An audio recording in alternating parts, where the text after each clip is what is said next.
Ya, kali ini kita mendapatkan tugas yaitu rangkuman intisari atau learning, nasionalisme dan etika publik, jurnal substansi materi akuntabilitas. Nah, sebelum kita mulai materinya, alangkah baiknya kita opening terlebih dahulu.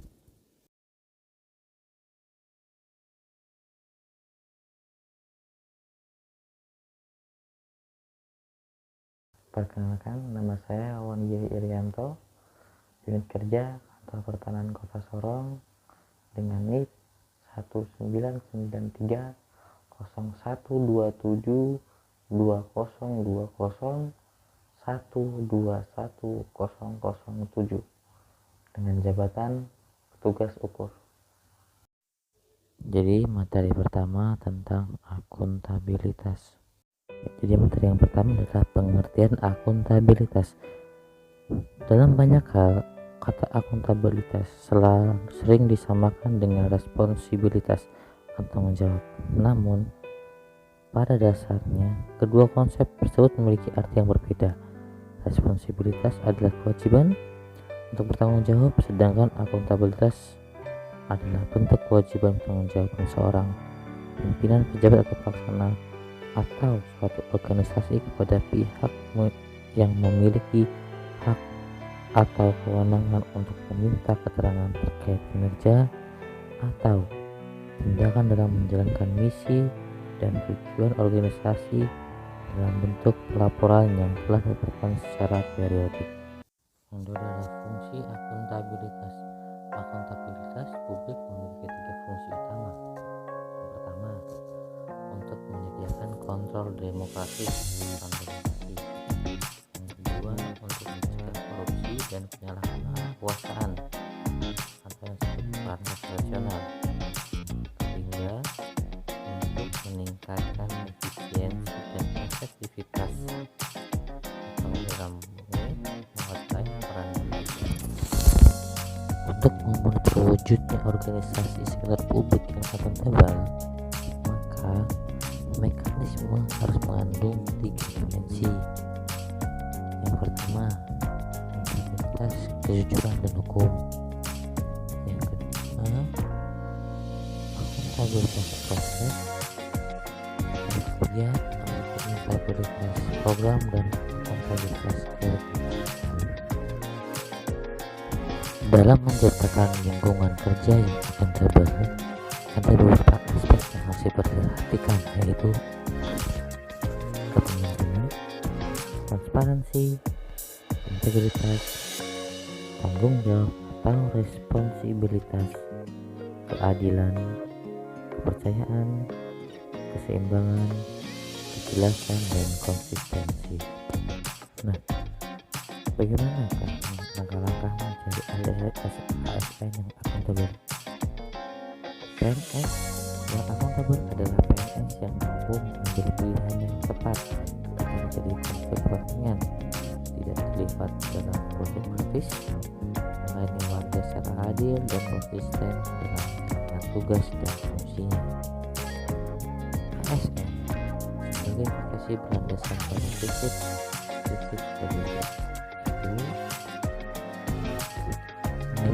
memiliki nilai dasar, kode etik dan kode perilaku, komitmen, integritas moral dan tanggung jawab pada pelayanan publik, kompetensi yang diperlukan sesuai dengan bidang tugas, kualifikasi akademik, keahlian dengan hukum dan melaksanakan tugas, serta profesionalitas jabatan mengambil keputusan secara akuntabel dan beretika, berarti dapat membuat keputusan dan tindakan yang tepat dan akurat. Materi kedua adalah nasionalisme. Nasionalisme adalah suatu sikap politik dari masyarakat suatu bangsa yang mempunyai kesamaan kebudayaan dan wilayah serta kesamaan cerita dan tujuan. Dengan demikian, menjelaskan suatu bangsa tersebut merasakan adanya kesetiaan yang mendalam terhadap bangsa itu sendiri. Pada pembahasan nasionalisme ini, ASN dapat membentuk nilai Pancasila dalam menemukan nasionalisme ASN dengan membuat dan pelaksanaan kebijakan publik dan dan sebagai kakak kesatuan masyarakat bangsa.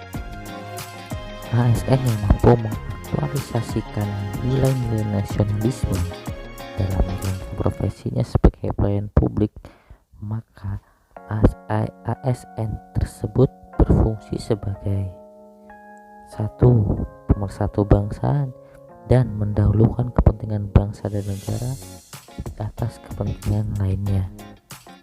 2. Sebagai pelaksana kebijakan publik yang senantiasa mementingkan kepentingan publik.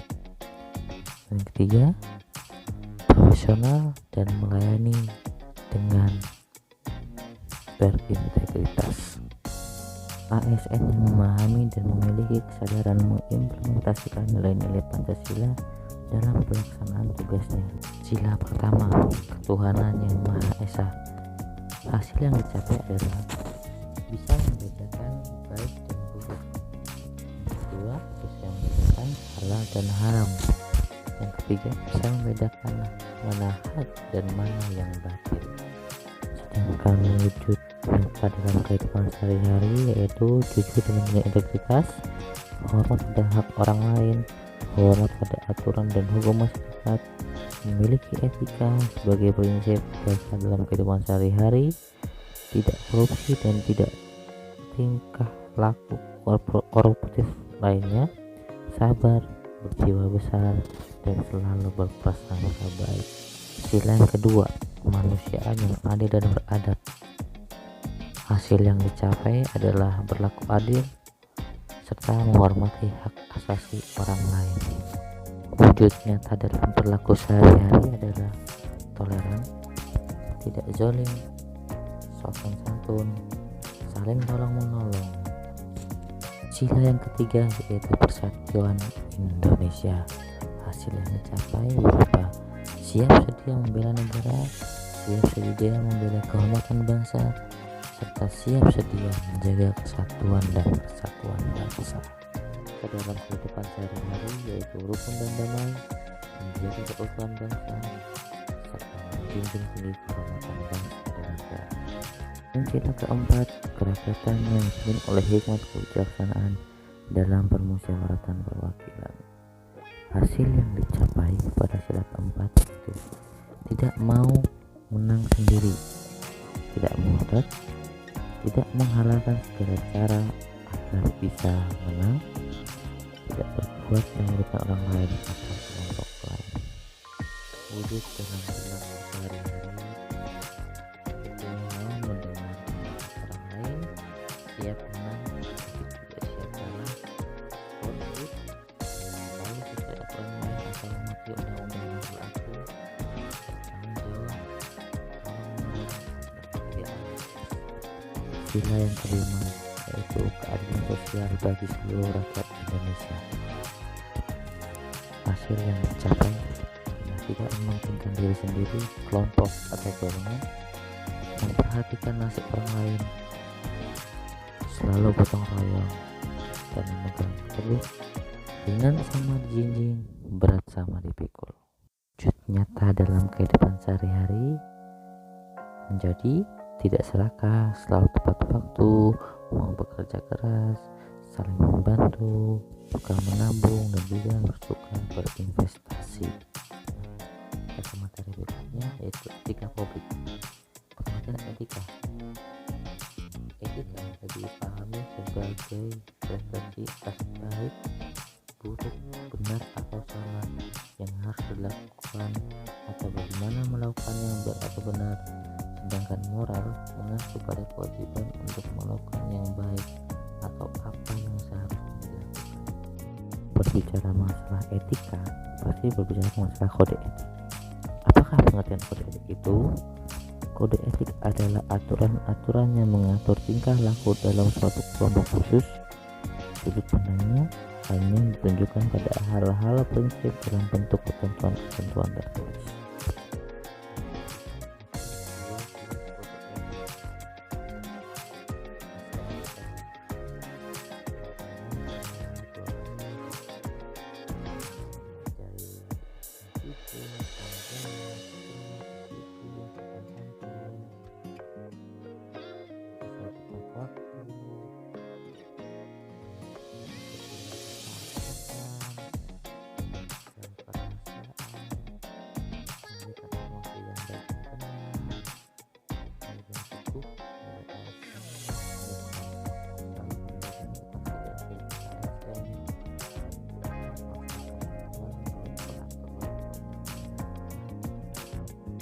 moderasi dan nilai dasar etika publik ASN. Eksperimen transformasi ASN sebagai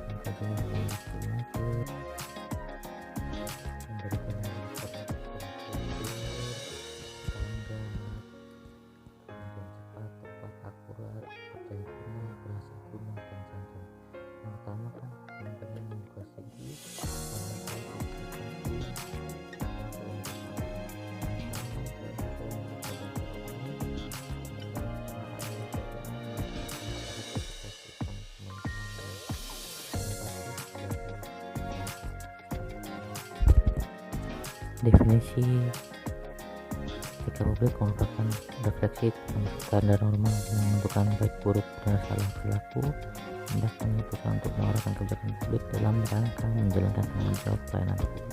Fokus utama dalam pelayanan publik yakni 1. Pelayanan publik yang berkualitas dan relevan. 2. Sisi dimensi reflektif. Etika publik berfungsi sebagai bantuan dalam menimbang pilihan sarana kebijakan publik dan alat evaluasi. Yang ketiga, modalitas etika menjembatani antara norma moral dan tindakan faktual. Sekian presentasi contohnya dari kurang lebihnya saya mohon maaf. Terima kasih dan selamat bertugas kembali.